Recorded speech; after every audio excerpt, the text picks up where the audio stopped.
تو آپ کی نماز نہیں ہو پاتی ہے۔ نماز کے لیے یہ ساری چیزیں ضروری ہیں کہ انسان کا پاک ہونا ضروری ہے، انسان کے کپڑے کا پاک ہونا ضروری ہے، انسان جس جگہ نماز پڑھے اس جگہ کا پاک ہونا ضروری ہے۔ پتہ چلا کہ یہ انسان جب نماز پڑھتا ہے تو کسی اور کے سامنے نہیں بلکہ رب کے سامنے کھڑا ہوتا ہے۔ اے انسان تو اپنی زندگی پر غور کر اور اپنے ضمیر سے پوچھ، کیا تو جب کسی کے دربار میں جاتا ہے، کسی حاکم کے پاس جاتا ہے، تجھ سے کوئی عہدے والا بڑا ہوتا ہے تو اس کی تعظیم و توقیر کے لیے تو ادب سے کھڑا ہو جاتا ہے؟ ایک شاگرد ہوتا ہے، جب اس کا استاذ آتا ہے تو بچہ طالب علم جو شاگرد ہوتا ہے وہ استاذ کے احترام میں لگ جاتا ہے۔ لیکن اے انسان تو اپنے دل سے پوچھ، تو کس کے سامنے کھڑا ہو رہا ہے؟ تو کس رب کے سامنے کھڑا ہو رہا ہے؟ اس رب نے جس نے ہم اور آپ کو زندگی عطا کی، اس رب نے جس نے ہم اور آپ کو آسمان کا شامیانہ دیا، اس رب نے جس نے ہم اور آپ کو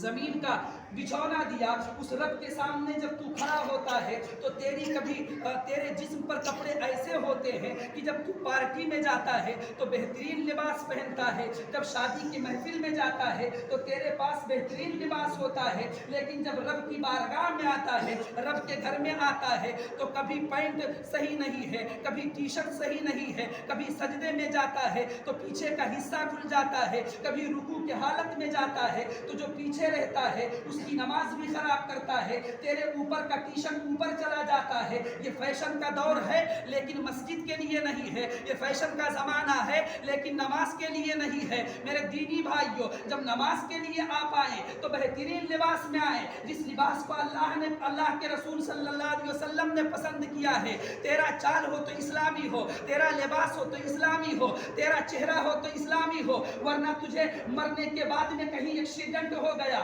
تو اپنے ملک میں نہ رہا، ایسی جگہ پر گیا جہاں تجھے لوگ پہچان نہ سکے، تو نہ تو تیرا چہرہ اسلامی ہے، نہ تیرا لباس اسلامی ہے، نہ تیرا کردار اسلامی ہے، نہ تیرا گفتار اسلامی ہے، تو کس طریقے سے پہچانا جائے گا؟ کیسے پہچان تیری ہوگی؟ پہچان کرنی ہے تو مسلمان بن کر کے جی، مصطفیٰ کے شریعت پر عمل کر، اسلامی چہرہ بنا لے، اسلامی داڑھی رکھ لے، تیری زندگی بھی کامیاب ہوگی اور تو دنیا میں بھی کامیاب ہوگا اور آخرت میں بھی کامیاب ہو جائے گا، آخرت میں بھی کامیاب رہے گا۔ عزیزان ملت اسلامیہ، جب ہم نماز کے لیے آتے ہیں تو اسی مسجد میں آپ توجہ دیں اور اپنی نگاہ کو دوڑائیں۔ کتنے نوجوان اور کتنے لوگ ایسے نظر آئیں گے جن کا لباس صحیح نہیں ہوگا، کچھ ایسے بھی ہوتے ہیں جن کا پینٹ پھٹا ہوتا ہے۔ اب آپ وہاں پہ آ جائیں، جب ابھی میں نے پیچھے بتایا ہے کہ نماز کی 6 شرطیں ہیں، اگر انسان کے پاس کپڑا نہیں ہے، اس کے جسم کو صحیح طریقے سے ڈھانپ نہیں سکتا ہے۔ آج کا نوجوان جب لباس پہنتا ہے، جینس کا پینٹ پہنتا ہے،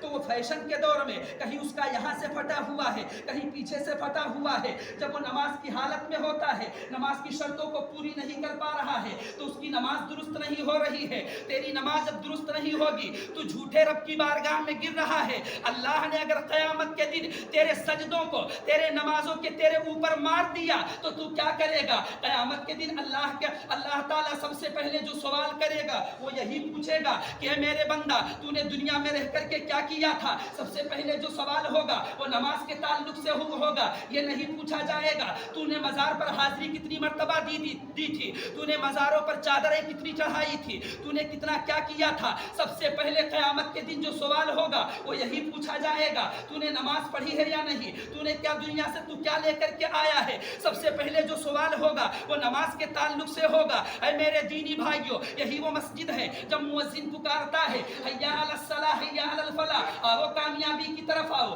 آؤ نماز کی طرف آؤ، تو اس مسجد میں یا پوری دنیا کے مساجد میں ایسے لوگ جمع ہوتے ہیں جو اپنے گھروں پہ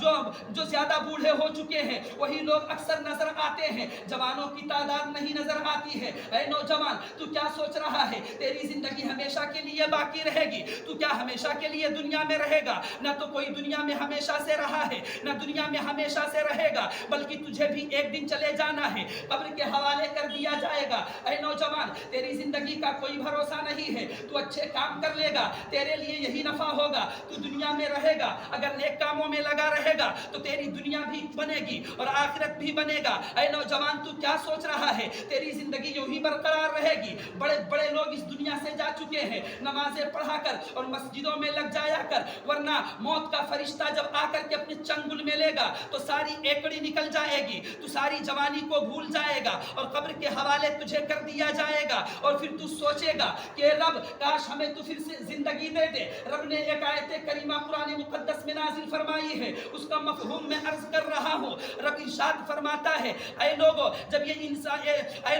جب یہ مرنے والا دنیا سے چلا جاتا ہے تو یہ سوچتا ہے کہ کاش رب ہمیں پھر سے زندگی دے دے اور میں کچھ دن کے لیے مہلت پالوں تاکہ کچھ نیک کام کر لوں، تاکہ کچھ نیک لوگوں میں میرا بھی نام ہو جائے۔ اے مسلمان، پھر تو زندہ نہیں رہے گا، تو واپس آنے والا نہیں رہے گا، صرف تیرے پاس پچھتاوا ہی پچھتاوا ہوگا، تیرے پاس صرف گناہوں کی گٹھری ہوگی، سر سے لے کر پیر تک کے تو گناہوں میں ڈوبا رہتا ہے، ہر چیز کی گناہ تیرے اندر پائی جا رہی ہے، زناکاری کی گناہ تیرے اندر موجود ہے، شراب